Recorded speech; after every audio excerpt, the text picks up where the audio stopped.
Students, कैसे हैं आप सब? स्वस्थ? बहुत बहुत स्वागत है आपका विवोक ऑनलाइन क्लासेस में। और मैं नेहा कुमावत आपको पढ़ाने वाली हूं फाइनेंशियल मैनेजमेंट, वित्तीय प्रबंधन। और हम बात कर रहे थे कार्यशील पूंजी की, और कार्यशील पूंजी में हमने पढ़ा था उसकी क्या क्या प्रॉफिट्स हैं। और उसी के साथ मैंने आपको बताया था कि अगर हमारे पास आवश्यकता से अधिक कार्यशील पूंजी होती है तो क्या होता है। मैंने बताया था कि अगर आवश्यकता से अधिक कार्यशील पूंजी होती है तो बिजनेस में, फर्म में, ऑर्गेनाइजेशन में क्या होने लग जाते हैं? नुकसान। कैसे होते हैं नुकसान? अगर एक फिक्स है या ऑप्टिमम लेवल पर अगर आप वर्किंग कैपिटल को लेते हैं पर्याप्त मात्रा में तो आपको तो प्रॉफिट्स मिलने लग जाएंगे। लेकिन ज़्यादा, भाई 1 लाख की ज़रूरत है आपको वर्किंग कैपिटल और आप 5 लाख रख रहे हो तो उस दशा में आपको नुकसान होंगे। कैसे होंगे तो वो हम समझ लेते हैं। तो ये हमारे आवश्यकता से अधिक कार्यशील पूंजी के क्या हैं? दोष हैं। अगर हमें ज़रूरत से ज़्यादा वर्किंग कैपिटल मिल जाती है तो क्या क्या दोष है? आप सोचेंगे कि मैम अगर वर्किंग कैपिटल ज़्यादा है तो अच्छी बात है ना कि वो बिजनेस में लग रही है, उससे प्रॉफिट्स हो रहे हैं, लेकिन आपको ये नहीं पता कि इनडायरेक्टली उसके दोष भी हैं। अब क्या नुकसान है उसके?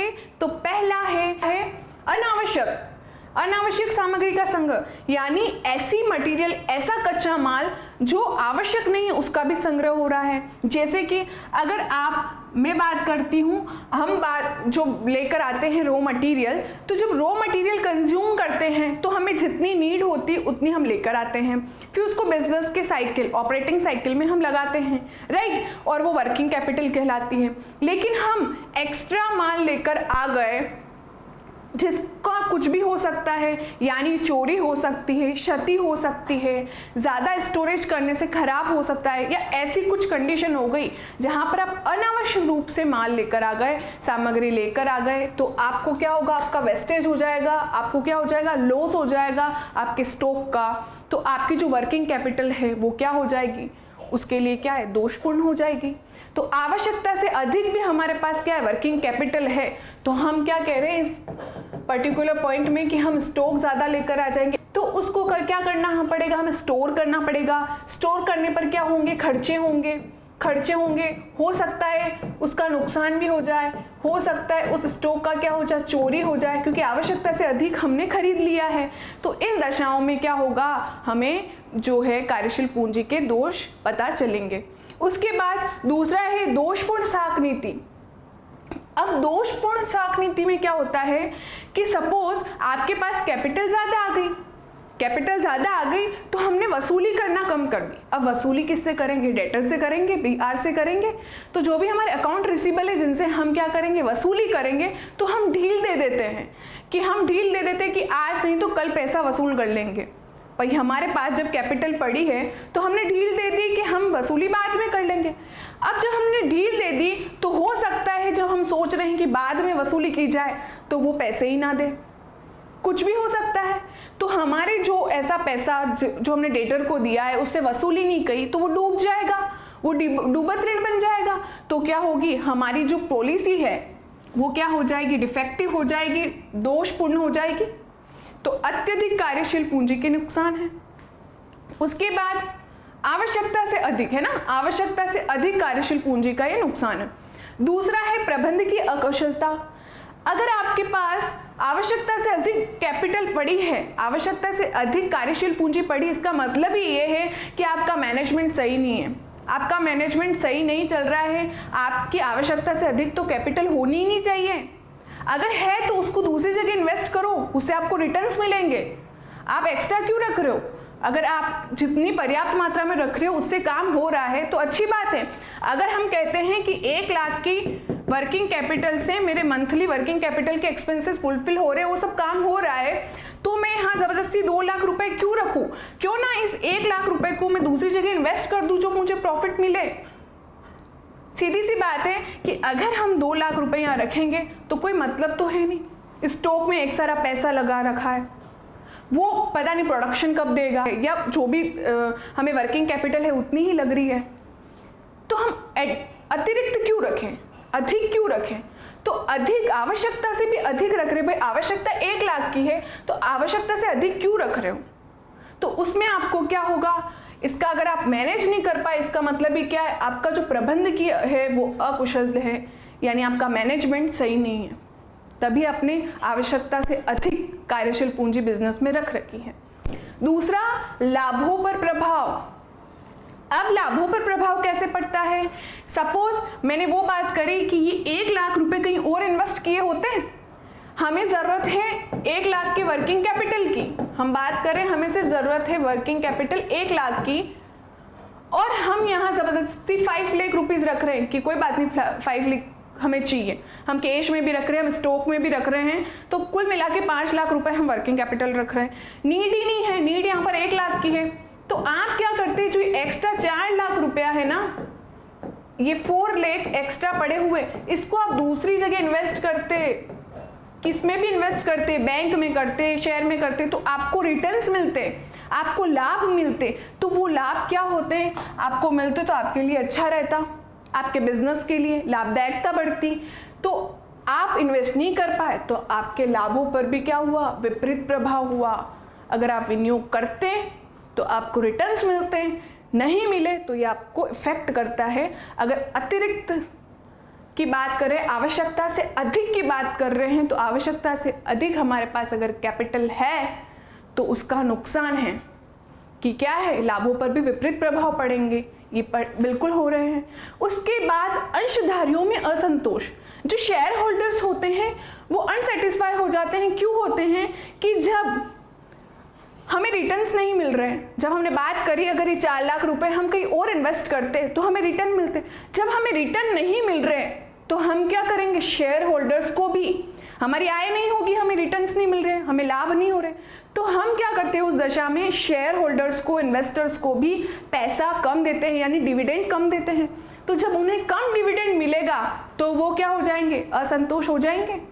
तो आपके पास आवश्यकता से अधिक कार्यशील पूंजी है तो उसके दोष हैं कि आवश्यक सामग्री का संग्रह होगा, ठीक है। उसके बाद दोषपूर्ण साख नीति होगी, भाई आप वसूली में भी ढील कर रहे हो, आप सोचते हो मेरे पास वर्किंग कैपिटल पड़ी है, अभी वसूली नहीं करे, लाइज नहीं करे तो चलेगा, नहीं करनी है, आने वाले टाइम में क्या पता वो जो पैसा है वो डूब जाए, तो आपकी जो भी पॉलिसी है वो क्या डिफेक्टिव हो जाएगी।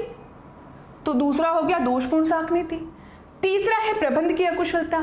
फालतू में इतना पैसा पड़ा है, इसका मतलब क्या, आपका जो प्रबंधक है वो ये दिमाग नहीं लगा सकता है कि ये एक्स्ट्रा पैसा पड़ा हुआ है, आवश्यकता से ज़्यादा पैसा पड़ा हुआ है तो कहीं इन्वेस्ट कर दे, भाई 1 लाख की ज़रूरत है 5 लाख क्यों रखे। तो वो क्या करेगा, अगर इसका मतलब आपका जो मैनेजर है वो सही से क्या कर रहा है, मैनेजमेंट नहीं कर रहा है, तो वो हो जाएगा प्रबंध की अकुशलता। उसके बाद लाभों पर विपरीत प्रभाव। जब आपके पास आवश्यकता से अधिक राशि है तो आप इन्वेस्ट करिए ना, आपको प्रॉफिट मिलेगा, नहीं कर रहे हो, आप अपने पास ज़्यादा रख रहे हो, आवश्यकता से अधिक रख रहे हो, 5 रख रहे हो, तो आपको क्या रिटर्न्स नहीं मिलेंगे, रिटर्न्स नहीं मिलेंगे, प्रॉफिट नहीं होगा, प्रॉफिट क्या करेगा, इफेक्ट होगा, ठीक है। तो आवश्यकता से अधिक कार्यशील पूंजी रखने से क्या होता है, लाभों पर भी विपरीत प्रभाव पड़ता है। उसके बाद शेयर होल्डर, अगर आपने इन्वेस्ट नहीं करा, आपको रिटर्न्स नहीं मिलेंगे, आपके प्रॉफिट इफेक्ट होंगे, तो आप क्या करेंगे, आप अपने शेयर होल्डर को डिविडेंड भी कम पे करेंगे या नहीं भी दें, तो जो भी कंडीशन होगी उससे वो क्या हो जाएंगे, सेटिस्फाई नहीं होंगे, असंतोष हो जाएंगे, है ना। तो हो सकता है वो फ्यूचर में इन्वेस्ट ना करें, तो ये आपका सबसे बड़ा लॉस है। अगर वो फ्यूचर में इन्वेस्ट नहीं करेंगे आपकी कंपनी में असंतोष होकर, तो आपकी सबसे बड़ी हानि है।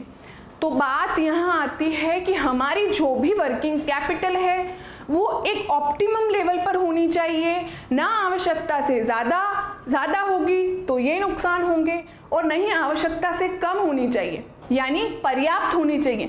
जब पर्याप्त होने की बात करते हैं तो हमें प्रॉफिट्स मिलने लग जाते हैं, यानी हमारी क्रेडिट बढ़ जाती है, हमें जो भी अवसर आते हैं उसके लाभ मिलते हैं, या हमारी इफ़िशियंसी अच्छी हो जाती है, हमारे पास पूरा लाभ का वितरण होता है, सोर्स होता है, और जो हमारे सेलर्स होते हैं उनको तुरंत भुगतान हो जाता है। तो हमने लाभों से जाना कि पर्याप्त अगर हमारे पास कैपिटल है तो ये प्रॉफिट्स होंगे, है ना, और लेकिन आवश्यकता से अधिक हो जाएंगे तो ये नुकसान हो जाएंगे, ठीक है। तो हम इसको कह सकते हैं कि जिस प्रकार मैंने आपको बताया है ब्लड फ्लो सही होता है तो बॉडी सही वर्क करती है, उसी तरह वर्किंग कैपिटल सही है तो बिजनेस भी सही से रन करेगा। इसको हम एक और तरीके से मैं आपको इसके फैक्टर को बता सकती हूँ कि कैसे ये इफेक्ट करता है इसके डिसीजन को। जब हम बात करते हैं यदि कार्यशील पूंजी आवश्यकता से अधिक हुई, जैसे हमने अभी पढ़ा था कि आवश्यकता से अधिक होती है तो क्या होती है, जब वर्किंग कैपिटल ये आवश्यकता से अधिक है, ज़्यादा है, तो क्या होगा, लाभदायकता प्रभावित होगी, है ना, इफेक्ट होगी, प्रॉफिटेबिलिटी कैसे होगी, जब आपके पास आवश्यकता से भी अधिक कैपिटल पड़ी, भी आपको नीड 1 लाख की है, आपके पास 5 लाख रुपए फालतू में पड़े हुए, चाहे वो स्टॉक में पड़ा हुआ हो, स्टॉक क्या है फालतू, एक बार आपके पास क्या पड़ा हुआ है, आपने उसको क्या स्टोर कर रखा, आपके पास वर्क नहीं आ रहा है, तो वर्क में नहीं आ रहा है तो हो सकता है कि वो क्या हो जाए, खराब हो जाए, जल जाए। सपोज आपका बिजनेस केमिकल का है तो केमिकल आपने बहुत सारे सेव कर लिए, हो सकता है कि उस पर ज़रूरत नहीं थी, खराब हो सकता है वो। अगर बर्फ़ फैक्ट्री का बिजनेस है तो बर्फ़ हम वैसे भी ज़्यादा उसको नहीं कर सकते हैं, तो ऐसी जगह पैसा ज़्यादा ऐसे मटेरियल में पैसा नहीं लगाना है कि अनावश्यक रूप से आपको क्या है, क्षति और हानि वहन करनी पड़े। ठीक है, तो जब हमने ये देखा तो हमने बात करी जब वर्किंग कैपिटल हम ज़्यादा रखते हैं, ठीक है, तो उसके दोष पड़े, हमने दोष पड़े तो क्या होता है कि प्रॉफिटेबिलिटी इफेक्ट होती है, भाई शेयर होल्डर खुश नहीं है, हमें प्रॉफिट्स नहीं हो रहा है, हमारी ट्रेड पॉलिसी इफेक्ट हो रही है, हम वसूली करने नहीं जा रहे, ढील दे रहे हैं, है ना, हमने जो अभी इसके देखे नुकसान अत्यधिक राशि होने पर, तो इससे प्रॉफिटेबिलिटी तो इफेक्ट हो ही रही है ना। ये देखिए, जब हमने बात करी इसकी आवश्यकता से अधिक होने पर, तो हमारा मटेरियल पड़ा हुआ है अत्यधिक, जो कि एक टाइम पे ही काम आएगा, अभी उसकी आवश्यकता नहीं, उसमें हमने ज़्यादा राशि लगा दी। उसके बाद क्या है, दोषपूर्ण शाख नीति हो गई, हम सोचते हैं हमारी कैपिटल पड़ी हुई है, अभी इतनी है तो हम अभी रहने देते हैं, लोगों से जो भी हमारे डेटर्स हैं उनसे हम वसूली नहीं करेंगे या बाद में करेंगे, तो बाद में टाल देते तो वो डूब जाते हैं, तो हमारी ट्रेड पॉलिसी भी खराब हो गई, हमारे प्रॉफिट इफेक्ट होंगे। अगर आज आपके पास से कोई जो है आपने माल बेचा है तो उधर माल लेके गया तो आप सोचेंगे ना कि उस पैसा हमें मिल जाए, आप सोचेंगे कि ढील दे दी कि चलो बाद में ले लेंगे, और वो चला गया तो आपके प्रॉफिट इफेक्ट्स होंगे, आपके बिजनेस इफेक्ट करेगा उससे। ठीक है, उसके बाद प्रबंध की अकुशलता, भाई आपका मैनेजर जो भी है, फाइनेंशियल मैनेजर है, वो सही से डिसीजंस नहीं ले पा रहा है, वर्किंग कैपिटल एक्स्ट्रा कैसे हो रही है बिजनेस में, वो होनी नहीं चाहिए, तो क्या है, उसको सोचना चाहिए था कि वो पैसा कहीं और विनियोग करके कंपनी को लाभ दे। तो जब आपके पास ज़्यादा पड़ी, इसका मतलब है आपका क्या है, प्रबंध सही नहीं चल रहा है, मैनेजमेंट सही नहीं चल रहा है, उसको निकाल दीजिए और अच्छे मैनेजर को लेकर आइए।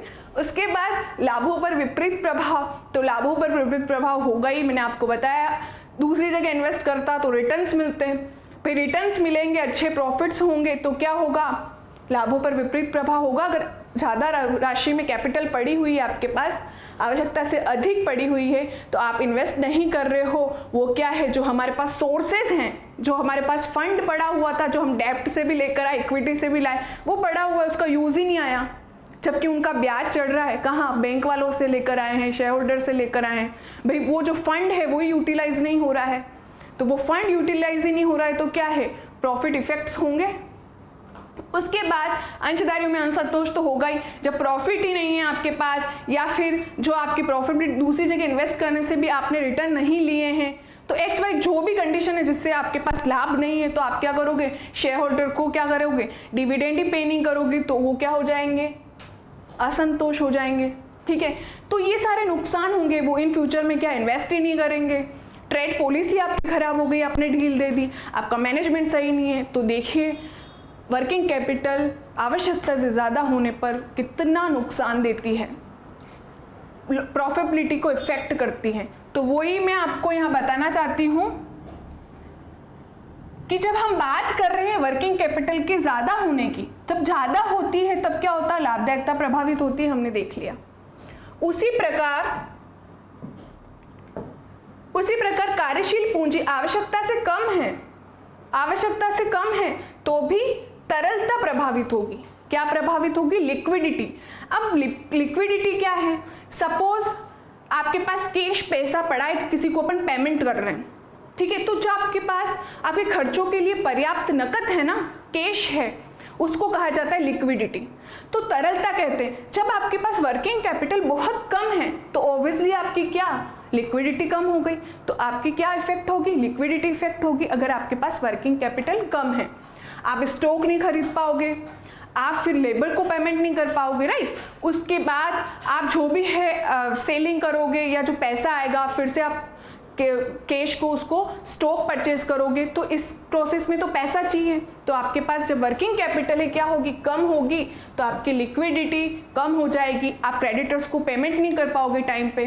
तो ये होते हैं इसके लाभ और हानि की, और वृद्धि होने पर क्या हो रहा है और कमी होने पर क्या हो रहा है। तो कुल मिला के हमने देखा कि कार्यशील पूंजी कितनी इंपॉर्टेंट है, उसका ऑप्टिमम लेवल कितना इंपॉर्टेंट है। अगर वो आवश्यकता से अधिक हो गई तो भी हमारे बिजनेस को प्रभावित करती है, और आवश्यकता से कम होने पर भी हमारे बिजनेस को प्रभावित करेगी। अब ये हमारा मैनेजर है, वही मैनेजर है ना जो डिसाइड कर रहा है कि वर्किंग कैपिटल कितनी है और कितनी होनी चाहिए, और कम से कम कितनी होनी चाहिए और अधिक से अधिक कितनी नहीं होनी चाहिए। तो दोनों वो देखता है। तो जब वो देखता है, इन्वेस्टमेंट लेता है, तब हमने इन्वेस्टमेंट डिसीजन की बात करी थी। लॉन्ग टर्म में तो सारा कैपिटल बजटिंग, अब शॉर्ट टर्म में तो देखना है उसको कि कितना स्टॉक लाना है, करंट असेट्स में कितना उसको करना है, विनियोग करना है। तो ये सारी चीज़ें हम वर्किंग कैपिटल में ही पढ़ रहे हैं। तो वर्किंग कैपिटल एक इन्वेस्टमेंट डिसीजन का बहुत बड़ा पार्ट है जो कि शॉर्ट टर्म के अंदर आता है, क्योंकि लॉन्ग टर्म में हमने कैपिटल बजटिंग को पढ़ा। इसी के साथ एक चीज़ और मैं आपको समझाना चाहती हूँ, वो ये है कि वर्किंग कैपिटल जिसकी हम बात कर रहे हैं, तो वर्किंग कैपिटल में पूंजी की मात्रा के निर्धारक घटक और तत्व क्या हैं, इसके फैक्टर्स। वर्किंग कैपिटल की जो क्वांटिटी को डिसाइड करने के फैक्टर क्या है कि हमें किस मात्रा में कार्यशील पूंजी को रखनी है। भाई अगर 1 लाख रखनी है या 2 लाख रखनी है, तो जितनी भी मात्रा में रखनी है उसको प्रभावित करने वाले घटक कौन कौन से हैं। तो सबसे पहले है व्यवसाय की प्रकृति, बिजनेस का नेचर।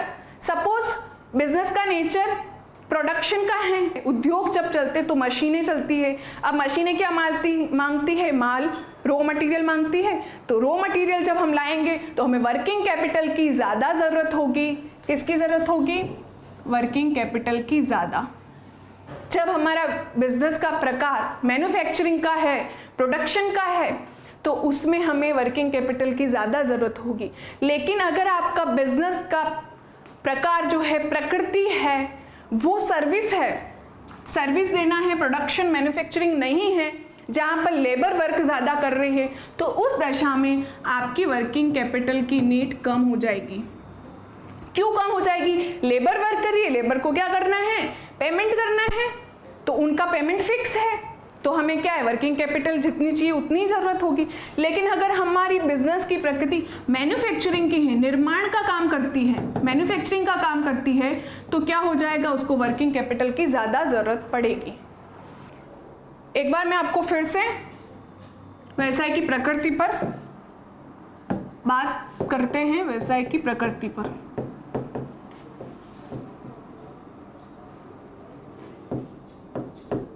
भाई आपके बिजनेस के नेचर की बात हो रही, किस प्रकार का व्यापार है आपका, प्रोडक्शन करता है, सर्विस करता है, क्या करता है, उसके आधार पर आपकी कार्यशील पूंजी निर्धारित की जाएगी, इफेक्ट करेगी। अगर आपका बिजनेस, हम यहाँ पर बात करें 2 तरह के बिजनेस की, एक निर्माण प्रकार का बिजनेस है, मैन्युफैक्चरिंग का है, निर्माणी व्यापार, जैसे कि उद्योग वगैरह हो गए। ये क्या करते हैं? प्रोडक्शन का काम करते हैं। किसका काम करते हैं? प्रोडक्शन का। प्रोडक्शन वैसे भी किससे होंगे? मशीनों से करेंगे। तो रॉ मटेरियल चाहिएगा, कच्चा माल चाहिएगा, लेबर चाहिएगी, तो क्या है? वर्किंग कैपिटल ज़्यादा चाहिएगी। तो ये हो गई वर्किंग कैपिटल की नीड, ज़्यादा की ज़रूरत है। लेकिन अगर आपका बिजनेस निर्माणी नहीं है, अन्य बिजनेस है, प्रोडक्शन के अलावा कोई अन्य बिजनेस है, तो उस दशा में क्या होगा, सपोज सर्विस है, सेवाओं वाला व्यापार है, ठीक है, तो इस कंडीशन में क्या होगा कि आप प्रोडक्शन नहीं कर रहे हो, प्रोडक्शन के अलावा है, तो वर्किंग कैपिटल की नीड कम होगी, क्योंकि कोई कच्चा माल तो लाना ही नहीं है, कोई उसको कच्चे माल के लिए ज़्यादा पैसा तो लगाना ही नहीं है, तो वर्किंग कैपिटल क्या चाहिए, कम चाहिए। जब आपका निर्माणी है तो वर्किंग कैपिटल ज़्यादा, और निर्माणी के अलावा कोई भी अन्य सर्विस हो गए तो उसके लिए वर्किंग कैपिटल की नीड कम होती है। तो किस पर निर्धारित है, व्यवसाय की प्रकृति पर, आपका व्यवसाय का नेचर कैसा है उसके हिसाब से वर्किंग कैपिटल हमें फाइंड आउट करनी होती है, राइट। अब दूसरा पढ़ते हैं इसी के साथ। दूसरा है फर्म या व्यापार का आकार। ये तो सिंपल सी बात है, अगर आपका बिजनेस बड़ा है तो वर्किंग कैपिटल भी ज़्यादा चाहिए, अगर आपका बिजनेस छोटा सा है तो वर्किंग कैपिटल कम चाहिए। सपोज एक कल व्यापारी में एक किराना स्टोर है, तो किराना स्टोर वाला अपने लिए वर्किंग कैपिटल कम रखेगा, लेकिन वहीं कोई बड़ी कंपनी है जिसका विस्तार फैला हुआ है, एक्सपांशन है, तो उस कंडीशन में उसको ज़्यादा वर्किंग कैपिटल की ज़रूरत होगी। तो आकार के हिसाब से, साइज के अकॉर्डिंग भी हमें वर्किंग कैपिटल जो है उसको इफेक्ट करती है, उसके फैक्टर्स को। उसके बाद रोकड़ की आवश्यकता, क्या लिखा हुआ है थर्ड, रोकड़ की आवश्यकता।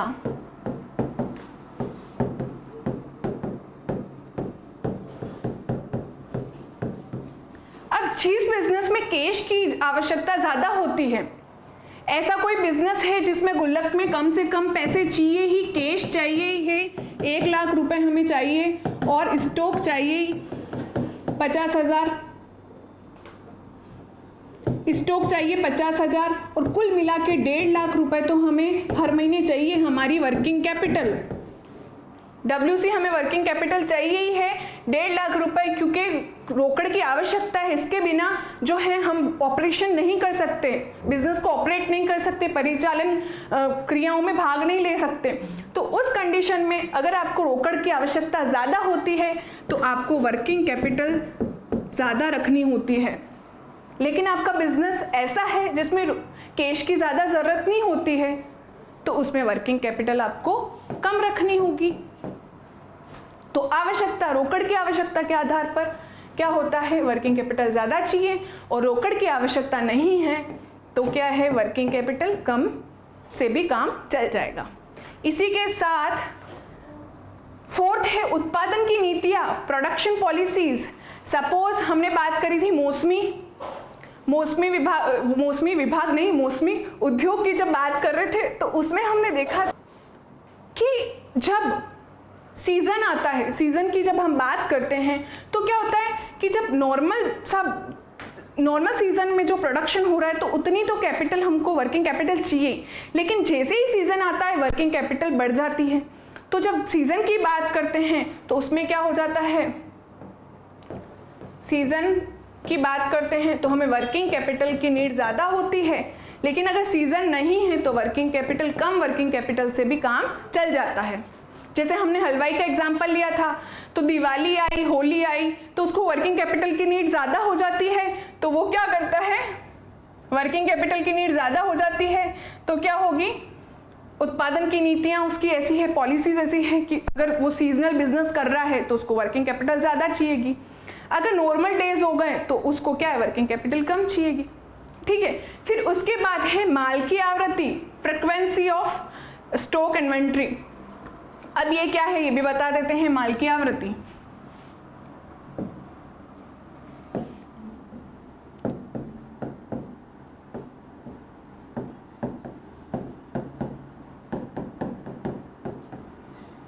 माल की आवृत्ति क्या होता है, सपोज कोई स्टॉक है, कोई गुड्स हैं।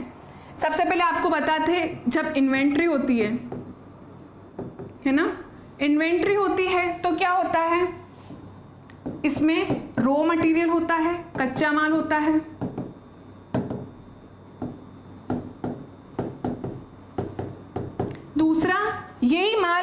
प्रोडक्शन में प्रोसेस में चल रहा है तो कहलाता है वर्क इन प्रोग्रेस, जिसको हम कह सकते हैं अर्धनिर्मित माल। अभी तक क्या है, आधा ही बना है, पूरा नहीं बना है, अर्धनिर्मित माल कह सकते हैं। और लास्ट में आता है निर्मित माल, फिनिश गुड।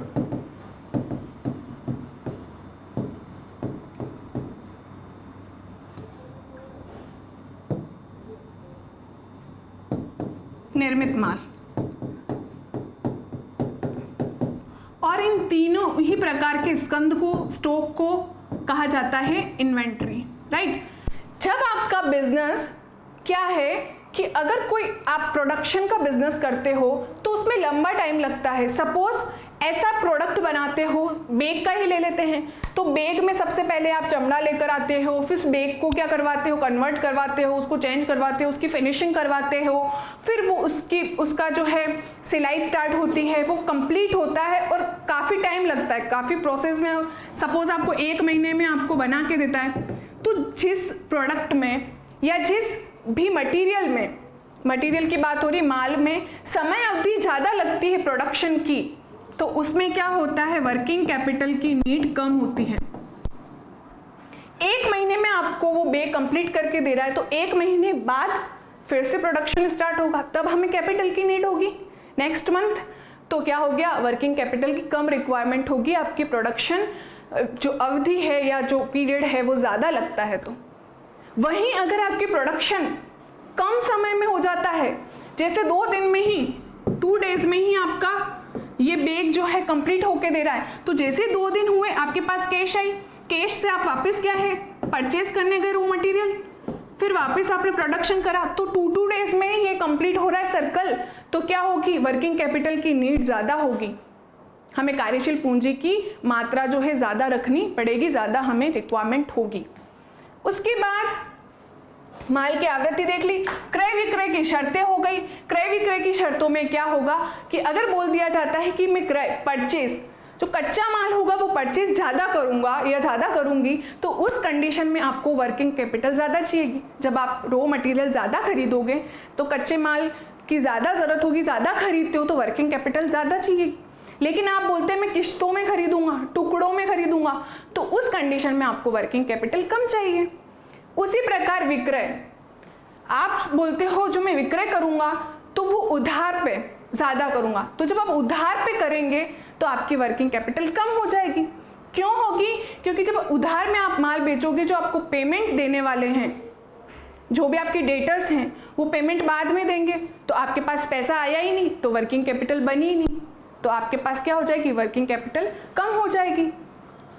और उसी तरह आप बोलते हैं कि उधार में अब मैं बिजनेस बंद कर दूंगा, तो आपके पास वर्किंग कैपिटल की क्वांटिटी क्या हो जाएगी, ज़्यादा हो जाएगी।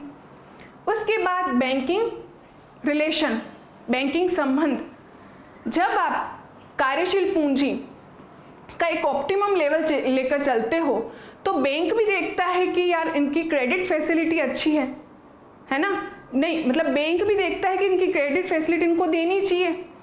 तो क्या होता है, जब बैंक हमको अच्छे से लोन देने लग जाए प्रोडक्शन के लिए, तो हमारे पास लोन आ जाएगा, तो जब हमारे रिलेशन अच्छे होंगे तब हमें वर्किंग कैपिटल ज़्यादा मिलेगी। लेकिन अगर हमारे रिलेशन ही ख़राब होंगे, हमारी पॉलिसी अच्छी नहीं है, मार्केट में वैल्यू और गुडविल नहीं है, तो हमें पैसा नहीं मिलेगा और उस दशा में वर्किंग कैपिटल क्या हो जाएगी, कम हो जाएगी। तो हमने यही देखा कि ये फैक्टर हैं जिनके कारण वर्किंग कैपिटल बढ़ती और कम होती है, उसकी मात्रा जो है, उसकी क्वांटिटी जो है वो इफेक्ट करती है। तो आज की क्लास यहीं समाप्त करते हैं, मिलते हैं नेक्स्ट क्लास में नए टॉपिक के साथ, तब तक के लिए धन्यवाद।